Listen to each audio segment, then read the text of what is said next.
तो आप सभी लोग कैसे हैं? आई होप आप सभी लोग बहुत अच्छे होंगे।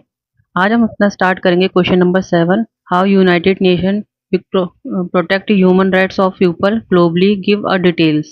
संयुक्त राष्ट्र वैश्विक स्तर पर लोगों के मानवाधिकारों को कैसे संरक्षित करता है, विवरण दीजिए। इसका आंसर है संयुक्त राष्ट्र द्वारा दुनिया भर में मानवाधिकारों की रक्षा के लिए कई महत्वपूर्ण कदम उठाए गए हैं।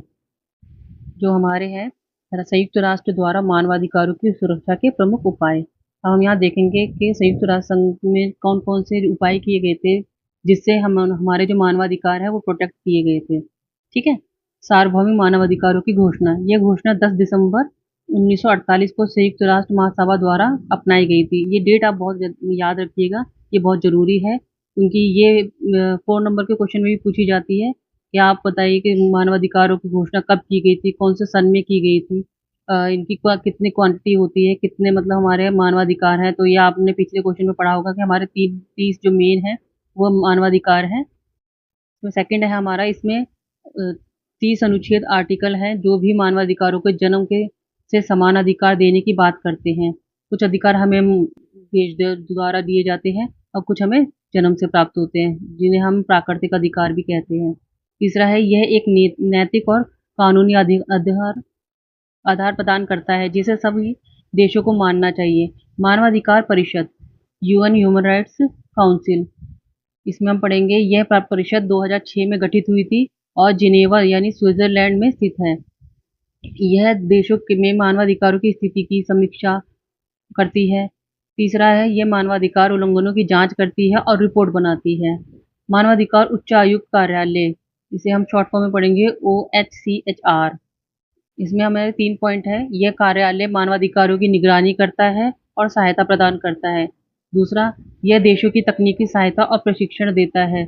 यह युद्ध, आपदा और उत्पीड़न की स्थिति में लोगों की रक्षा करता है। चौथा हमारा है अंतर्राष्ट्रीय संधियां और समझौते। संयुक्त राष्ट्र संघ ने कई महत्वपूर्ण मानवाधिकारों की संधियां बनाई हैं। नागरिक और राजनीतिक अधिकारों पर अंतर्राष्ट्रीय वाचा ICCRPS PR। इसके हमारे पॉइंट्स हैं आर्थिक, सामाजिक और सांस्कृतिक अधिकारों की वाचा, महिलाओं के खिलाफ भेदभाव और उन्मूलन, बाल अधिकार संधि। इनकी मैंने शॉर्ट फॉर्म भी साइड में लिखी हुई है ताकि जो इंग्लिश वाले हैं उनको याद रह सके। बाल अधिकार संधि, यातना के खिलाफ कन्वेंशन। पांचवा है शांति सेना। इसके 2 पॉइंट है। जब किसी भी देश में गृह युद्ध या दंगे होते हैं तो यूएन की शांति सेना भेजी जाती है। अभी आपने देखा होगा यूक्रेन वगैरह में भी हुए थे तो बहुत सारे देशों ने उनकी हेल्प की थी। ठीक है, जो यूक्रेन और रूस का युद्ध हुआ था। सेकेंड है इसमें यह सेना वहां भी नागरिकों की रक्षा और मानवाधिकारों की निगरानी और पुनः स्थिरता बहाल करने में मदद करती है।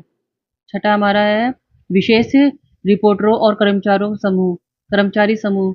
पहला है संयुक्त राष्ट्र स्वतंत्र विशेषज्ञों की नियुक्ति करता है जिसे स्पेशल रिपोर्टर्स कहा जाता है।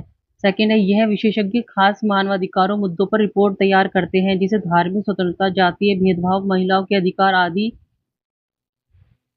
सातवां है वैश्विक जागरूकता अभियान। मानवाधिकारों के प्रति लोगों को जागरूक करने के लिए संयुक्त राष्ट्र कई प्रचार, शिक्षा और प्रशिक्षण कार्यक्रम आयोजित करता है। अंतर्राष्ट्रीय मानवाधिकार दिवस आपने पीछे पढ़ा था 10 दिसंबर को।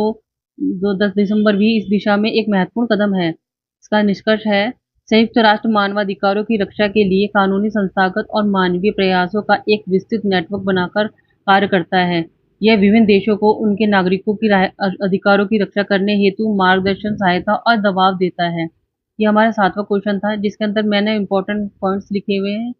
मेन पॉइंट्स और उनके साथ में जो उनके इंपॉर्टेंट पॉइंट्स है वो इन्हें आप डिटेल में भी लिख सकते हैं। तो ये हमारा 7वां क्वेश्चन यहाँ समाप्त हो जाता है। ठीक है, अगर आपको मेरा पढ़ाया हुआ समझ में आता है तो प्लीज़ लाइक कीजिए, सब्सक्राइब कीजिए और शेयर कीजिए। ठीक है, चलिए, थैंक यू। राधे राधे।